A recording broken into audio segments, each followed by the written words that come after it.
Praise the lord. ఈరోజు మన topic వచ్చేసి 12 మంది శిష్యుల్లో ఒకరైన యూదా ఇస్కరియోతు.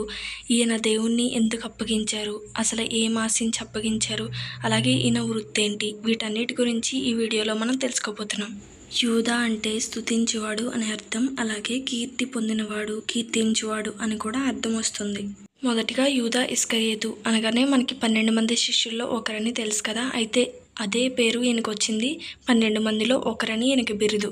నెక్స్ట్ ఈయన ఉద్యోగం ఏంటంటే ఖజానాధికారి. అంటే కానుకలు కానీ అక్కడ ఏమైనా ప్రజలిచ్చిన సొమ్ము కానీ అవంతా పోగు చేసి దానికి కాపలాగా ఖజానాధికారి అన్నమాట ఈయన. సో అక్కడున్న ధనాన్ని అంతటికీ ఈయన అధికారి. ఈయన్ని ఒక పరిచారకుడు అని కూడా మనం పిలవచ్చు, ఎందుకంటే ప్రభువు చేసిన ప్రతి అద్భుత కార్యంలో ఈయన అక్కడ సహకారంగా ఉన్నారు, అన్నిటినీ దగ్గరుండి చూశారు. ఉదాహరణకు 12 మంది శిష్యులు 12 గంపల రొట్టెలను పంచారు అని ఉంటుంది కదా, అలా ఒక గంప ఈయన పంచినట్టే. ఆ రీతిగా పరిచారకుడిగా మనం పిలవచ్చు. అలాగే ఖజానాదారుడు కూడా. ఈయన ఒక బోధకుడు అని కూడా మనం పిలవచ్చు, ఎందుకంటే యేసుక్రీస్తు ప్రభువారు శిష్యుల్ని ఆయా గ్రామాలకు వెళ్ళి సువార్త ప్రకటించమని చెప్పినప్పుడు ఈయన కూడా ఆ గ్రామాలకు వెళ్ళి సువార్త ప్రకటించి ఒక బోధకునిగా సువార్త ప్రకటించి వస్తారు. ఈయన ఒక గొప్ప వేదాంత విద్యార్థి. అయితే యేసుక్రీస్తు ప్రభువారి దగ్గర 3.5 సంవత్సరాలు ఈయన తర్ఫీదు తీసుకున్నారు. అలాగే యేసుక్రీస్తు ప్రభువారు అందరికీ బోధించిన బోధలన్నీ విన్నారు. ఈయన కూడా చాలామందికి బోధలను వినిపించారు. ఈయన యేసుక్రీస్తు ప్రభువారు ఎన్నో అద్భుత కార్యాలు చేశారు కదా, వాటన్నిటిని కళ్ళారా చూశారు.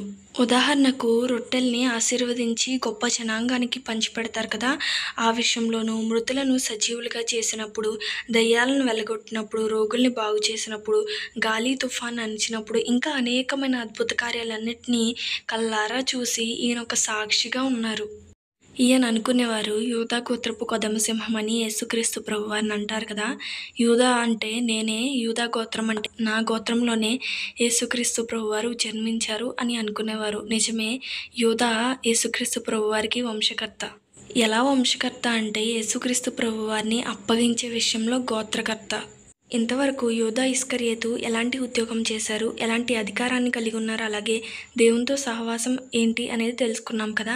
ఇప్పుడు దేవుణ్ణి ఎందుకు అప్పగించాల్సి వచ్చింది అంటే బంధించే వారికి ఎందుకు అప్పగించారు అనేది ఇప్పుడు తెలుసుకుంటున్నాము.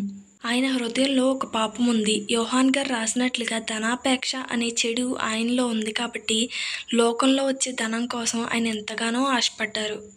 ఆ పాపం ఈయన్ని ఎంతవరకు నడిపించింది అంటే యేసుక్రీస్తు ప్రభువారితో ఉన్న సహవాసాన్ని, ఆయన నేర్పించిన ప్రేమని, పాఠాలని, బోధల్ని వీటన్నిటినీ పూర్తిగా మర్చిపోయేలా చేసింది. ఈయన ఖజానాధికారి అయినప్పటికీ ధనాపేక్ష కలిగిన వారుగా ఉన్నారు. అంటే డబ్బు అంటే చాలా ఆశ, ఇంకా డబ్బునే ప్రేమించే వ్యక్తిగా ఈయన ఉన్నారు. ఒక అధికారాన్ని ఇచ్చారు, అది ఆయన కాపాడుకోలేదు, మారలేదు.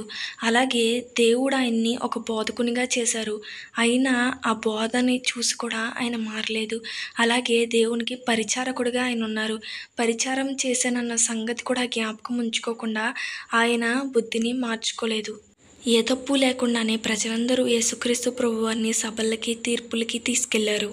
ఆ ప్రజల కంటే ఎక్కువగా యేసుక్రీస్తు ప్రభువారిని ఎరిగి ఉన్నది యూదా ఇస్కరియోతు, ఎందుకంటే ఈయన శిష్యుల్లో ఒకరు కాబట్టి. అయినా సరే ఆయన 30 వెండి నాణాల కోసం ప్రధాన యాజకులకి యేసుక్రీస్తు ప్రభువారిని అమ్మేస్తారు. ఆయన ఖజానాధికారి అయి ఉన్నారు, ఆయనకి లోటేమీ లేదు. అయినా సరే 30 వెండి నాణాలకు ఆశపడ్డారంటే ఎంత ధనాపేక్ష కలిగి ఉన్నారో మీరే ఆలోచించండి. మరి మన మనసులో ఏమైనా అలాంటి ఉద్దేశం ఉందా? దేవుని కంటే ఎక్కువగా ధనాన్ని ప్రేమిస్తున్నామా అనేది మనం ఇక్కడ ఒకటి గ్రహించుకోవాలి. దేవుడు చేసిన అద్భుత కార్యాలన్నింటినీ కళ్ళారా చూసి సాక్ష్యంగా ఉన్నారు, అయినా సరే ఈయన మారలేదు. దేవుడు నా గోత్రంలోనే పుట్టారు అని చెప్పుకున్నారు, కానీ అయినా సరే మారలేదు. ఆఖరికి అద్భుత కార్యాలు అనుభవించిన ప్రజలైనా మారారు, కానీ ఈయన మనసు మాత్రం మారలేదు. మార్పు లేదు సరికదా, పాపం చేశానని ఎరిగిన తర్వాత కూడా దేవుని దగ్గరికి వెళ్ళి పశ్చాత్తాపడలేదు. ఈయన దేవుణ్ణి దగ్గరుండి చూశారు. క్షమాపణ గుణం కలిగిన నా దేవుడు నన్ను క్షమిస్తారని కూడా ఈయనకి ఆలోచన రాలేదు. ఆ వెండి నాణాలనైతే తిరిగి ఇచ్చేశారు, కానీ ఆయన పశ్చాత్తాపం లేని కారణం చేత ఆయన ఉరి పెట్టుకుని చనిపోయారు ఆ బాధతో. కానీ ఆయన క్షమాపణ కోరినట్లయితే దేవుడు ఆ క్షణమే ఆయన్ని క్షమించేవారు. పేతురు గారిని ఎలా అయితే క్షమించారో ఈయన కూడా అలానే క్షమాపణ పొందుకునేవారేమో. ఈ కాలంలో కూడా యూదా ఇస్కరియోతు జీవితం వలె కొందరి జీవితాలు ఉంటున్నాయి. మరి ఇన్ని విన్నాం కదా! ఇందులో ఒకటైనా మనలో ఉందా? లేదా అన్నీ కలిగి ఉన్నామా? అన్నీ గ్రహించుకొని ఒకవేళ ఉన్నట్లయితే మార్చుకొని దేవుని దగ్గర క్షమాపణ అడుగుదాము. మరణాత.